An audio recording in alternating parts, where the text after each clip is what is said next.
1949 की बात है। मैरीलैंड में एक 13 साल का लड़का अपने फर्नीचर पर पंजे जैसे निशान बना रहा था। उसका बिस्तर अपने आप हिलता था।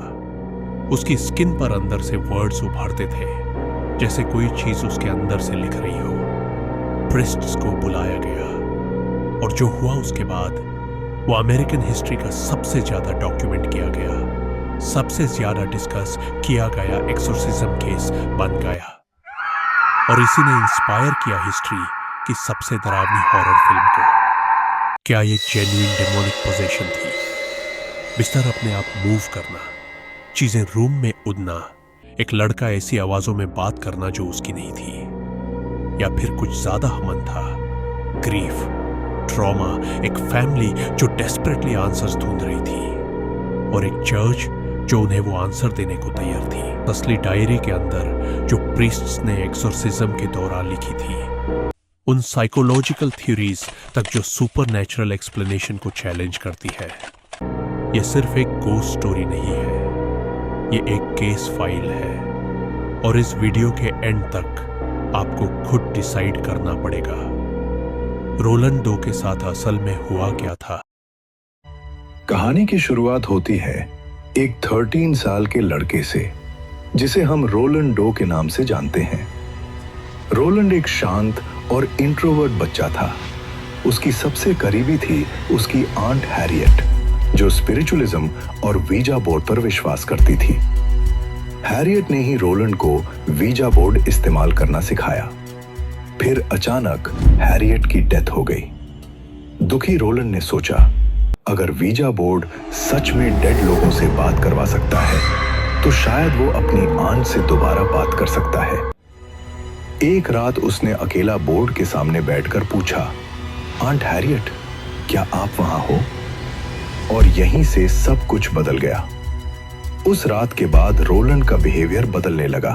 घर वालों के मुताबिक रात होते ही उसका मैट्रेस जोर जोर से हिलने लगता था, जैसे कोई नीचे से धक्का दे रहा हो।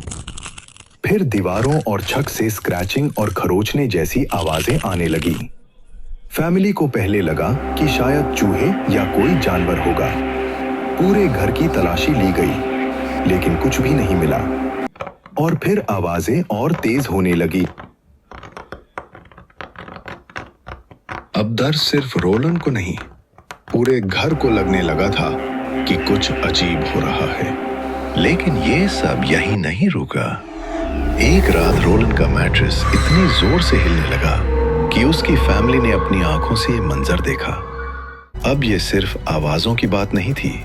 समय के साथ घटनाएं और भी ज्यादा डिस्टर्बिंग होती गईं। रोलैंड के शरीर पर अचानक खरोचों जैसे निशान दिखने लगे, कभी हाथ पर, कभी सीने पर, कभी पीठ पर। फैमिली घबरा गई। उसे डॉक्टर्स के पास ले जाया गया। रिपोर्ट्स के मुताबिक डॉक्टर्स ने रोलैंड का मुआयना किया, लेकिन उन्हें कोई साफ मेडिकल एक्सप्लेनेशन नहीं मिली।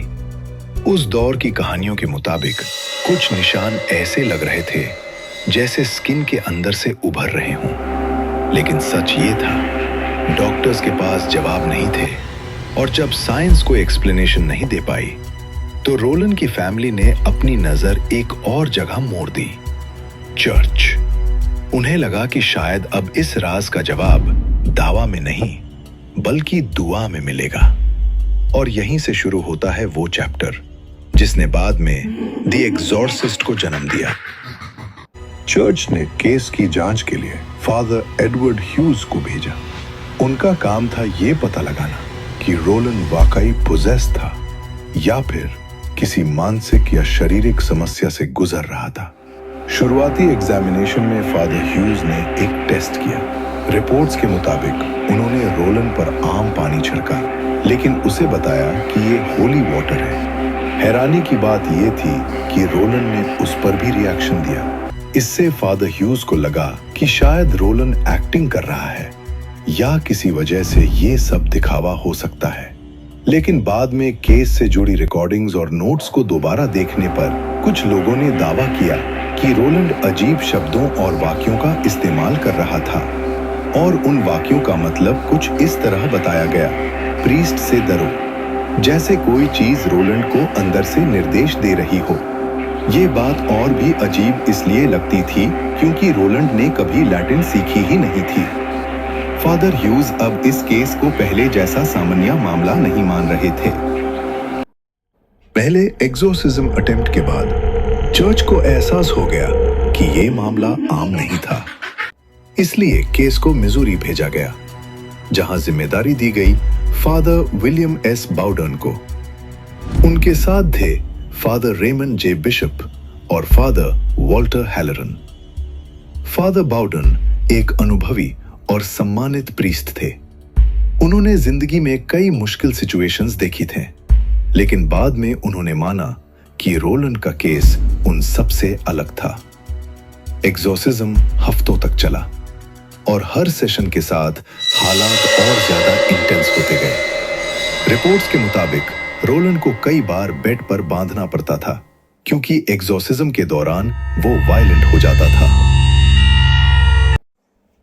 एक सेशन में जब कई लोग उसे पकड़े हुए थे, उसने अचानक झटका दिया और फादर हैलरन के चेहरे पर हमला कर दिया। अकाउंट्स के मुताबिक प्रीस्ट को चोट लगी और उनकी नाक भी जख्मी हुई, लेकिन शारीरिक हमले ही सबसे डरावनी बात नहीं थे। प्रीस्ट ने बाद में लिखा कि रोलैंड उनसे ऐसी बातें करता था जो उनके हिसाब से उससे पता नहीं होनी चाहिए थी। कभी पर्सनल बातें, कभी ऐसे कमेंट्स जो उन्हें अंदर तक हिला देते, जैसे कोई चीज उनकी कमजोरियों को जानती हो। फादर बाउडन और फादर बिशप ने इन सेशंस के दौरान नोट्स और डायरी एंट्रीज लिखी। उन पेजेस में थकान, डर, फ्रस्ट्रेशन और लगातार चल रही एक मानसिक जंग का जिक्र मिलता है। चाहे कोई इन घटनाओं को पोजेशन माने या ना माने, एक बात साफ थी, रोलैंड के साथ जो कुछ हो रहा था उसने इन अनुभवी प्रीस्ट को भी अंदर तक झंझोड़ दिया था। लेकिन डायरी में एक और अजीब बात लिखी हुई है। प्रीस्ट रोलैंड से सवाल पूछते थे और कई बार जवाब उसके मुंह से नहीं आता था, जवाब उसके शरीर पर आता था।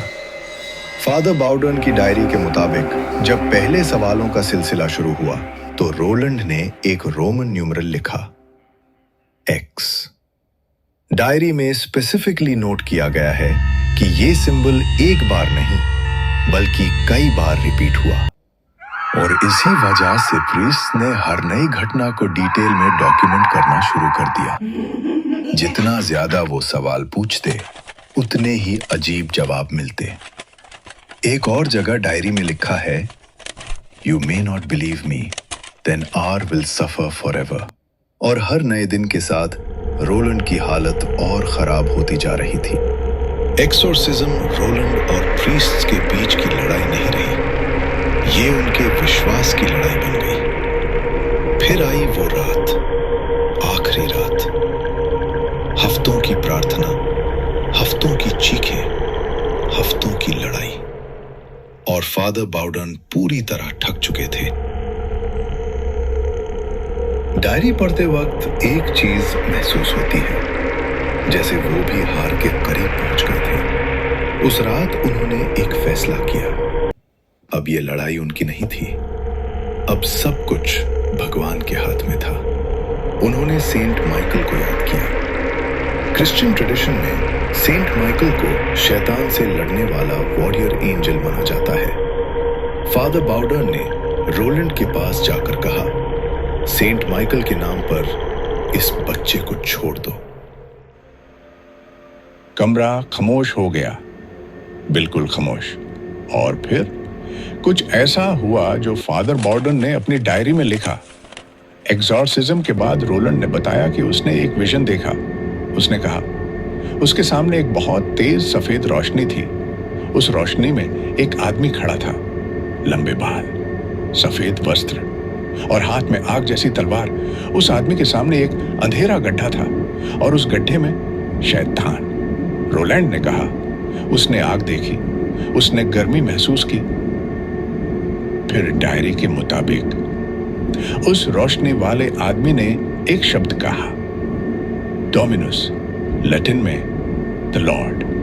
और फिर रोलन के मुताबिक शैतान और उसके साथ मौजूद अंधेरी शक्लें पीछे हटने लगी। जैसे उनकी ताकत खत्म हो रही हो, फिर एक झटका, एक स्नेह और उसके बाद सुकून। रोलैंड ने कहा, जनवरी से लेकर उस पल तक उसने इतनी शांति कभी महसूस नहीं की थी। आज 75 साल बाद भी लोग इस बात पर सहमत नहीं हैं कि रोलैंड के साथ असल में हुआ क्या था। कुछ लोग इसे मानसिक बीमारी मानते हैं, कुछ इसे हिस्ट्री का सबसे डॉक्यूमेंटेड पोजेशन केस। लेकिन फादर बॉर्डन की डायरी के ये पन्ने आज भी एक सवाल छोड़ जाते हैं। अगर यह सब झूठ था तो इतने सारे लोग जिंदगी भर इसे भूल क्यों नहीं पाए?